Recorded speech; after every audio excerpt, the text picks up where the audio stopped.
America Congress is dragging its feet over granting more important dollars for the Ukrainian war effort. If that money doesn't come, what do you fear will happen? Yes, welcome back. Tucker Carlson sent this out on Twitter. The Biden administration is openly threatening Americans over Ukraine in a classified briefing in the House yesterday. Defense Secretary informed members that if they don't approve more money for Zelensky, we will send your uncles, cousins, and sons to fight Russia. Pay the tweeted fact check this at the end of this video. I will read that out so you can understand exactly what is going on. On that first clip, Zelensky's wife said that if the West stop giving money and weapons to Ukraine, then the country and populations will not survive and they will simply be abandoned.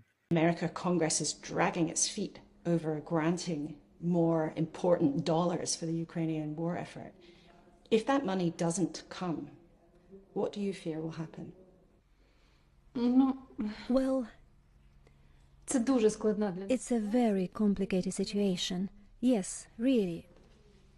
We do need aid desperately. In simple terms, we cannot get tired of the situation, because otherwise we will die. And if the world gets tired, they will simply let us die. And given what is happening, this danger that the aid will slow down constitutes a mortal danger to us. For this reason, it cannot but scare us, it cannot support us, and we need any kind of support, even moral. Yes, I understand how she is feeling, but it will be difficult for countries to continue to do this throughout. Recently, CNN had this interview. Without another vital aid package for Ukraine, Putin will be able to move forward with impunity. And we know he won't stop in Ukraine. He may well end up going after a NATO country that will bring us in giving our obligation to our NATO allies. So a ounce of prevention is worth 10 pounds of cure. Congress is scrambling to reach a deal to pass foreign aid for Ukraine and Israel. Republicans are insisting on more border funding and new asylum restrictions that be added to the bill.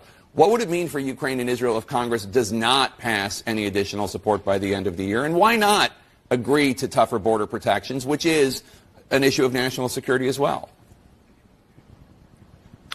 Well, Jake, the border piece, as you know, is out of my purview. But I can say this: I know on day one of this administration, or at least day two, the President put before Congress, I think, the first bill on immigration reform. Unfortunately, Congress hasn't acted on that. In this request for additional funds, there are $6 billion to enhance border security, including having more people, more agents on the border. So I know that's very much part of the discussion and something the President's fully prepared to engage on.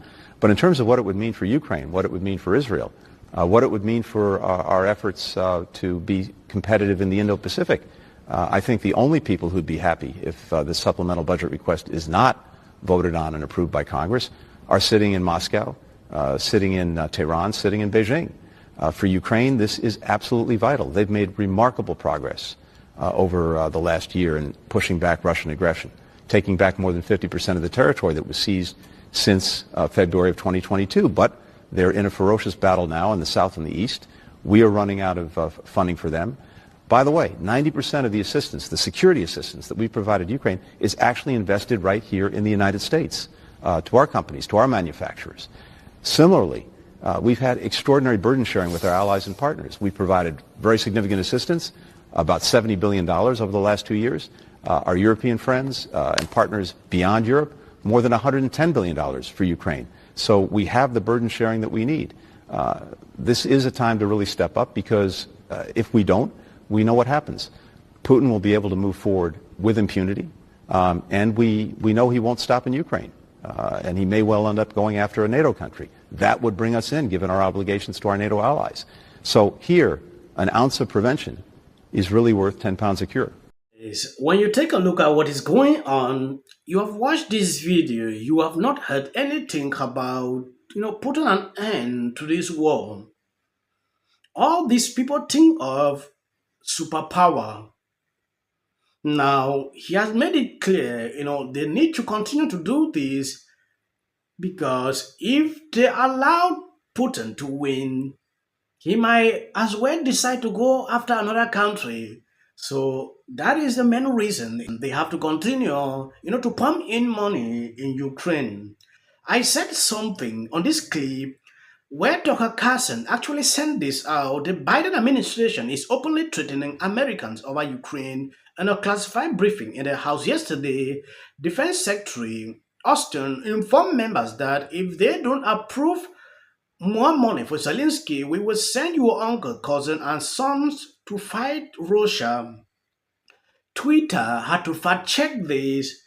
Austin warned Congress Tuesday that if lawmakers fail to pass more aid to Ukraine, that is very likely will lead to U.S. troops on the ground in Europe defending NATO allies in other countries Russia may target next.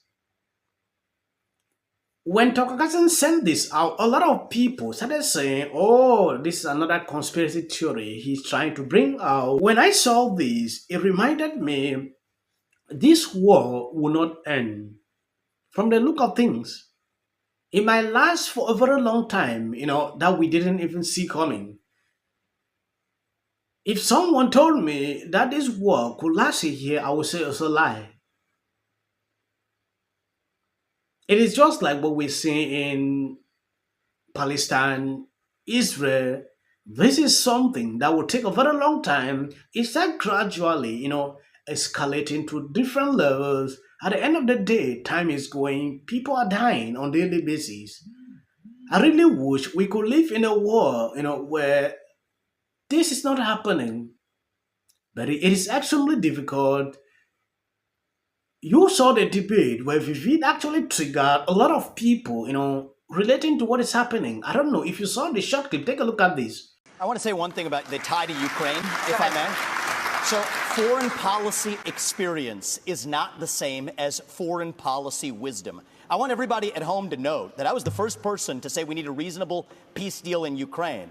Now a lot of the neocons are quietly coming along to that position, with the exceptions of Nikki Haley and Joe Biden, who still support this, what I believe is pointless war in Ukraine. And I think those with foreign policy experience, one thing that Joe Biden and Nikki Haley have in common is that neither of them could even state for you 3 provinces in eastern Ukraine that they want to send our troops to actually fight for. Look at that. This is what I want people to understand. These people have, she has no idea what the hell the names of those provinces are, but she wants to send our sons and daughters and our troops and our military equipment to go fight it. So reject this myth that they've been selling you, that somebody had a cup of coffee stint at the UN and then makes $8 million after, has real foreign policy experience. It takes an outsider to see this through. Look at the blank expression.